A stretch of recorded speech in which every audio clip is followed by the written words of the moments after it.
আজকে রামিসা হবে, কালকে আরেক রামিসা হবে, পরশু আরেক রামিসা হবে। রামিসা একটা মানসিক বই করলো। রামিসার যে এইসব ট্রেড আমাদের সাধারণ বাংলাদেশের মানুষকে আর কবে সচেতন হবে আমি জানি না। এদেশের মানুষের মানসিকতা এত নিচে নেমে গেছে, কেউ কাউকে ঠকাতে পারলে, হারাতে পারলে একটা পৈশাচিক উল্লাস করে।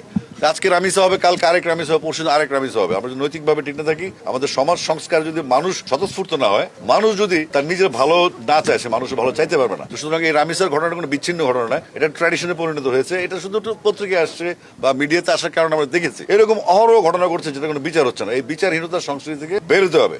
7 দিনের মধ্যে বা 24 ঘন্টার মধ্যে যখন ধর্ষক স্বীকার করে, সে যখন আত্মপক্ষ সমর্থন, তখন কোর্ট কি, ডেট কি, আমাদের তাৎক্ষণিক বিচার লাগবে। প্রয়োজনে প্রকাশ্য তাদের মৃত্যুদণ্ড কার্যকর করা হোক, যেন দৃষ্টান্তমূলক শাস্তি হয়, ভবিষ্যতে যেন কেউ এগুলো করার জন্য সাহস না পায়। যদি এভাবে রাষ্ট্র না আগায়, আমার মনে হয় বাংলাদেশের প্রত্যেক ঘরে ঘরে এই অটোরিকশার মতো, যেমন অটোরিকশা যেমন একটা সরকার অটোরিকশা কন্ট্রোল করতে পারে না, এখন এই অটোরিকশার মধ্যে আমাদের ভাইরাসগুলো ছড়া যাবে। সারা দেশে কিন্তু এগুলো হচ্ছে, মাদ্রাসায় বলেন, স্কুলে বলেন, কেউ কোথাও বাচ্চারা শিশুরা নিরাপদ না।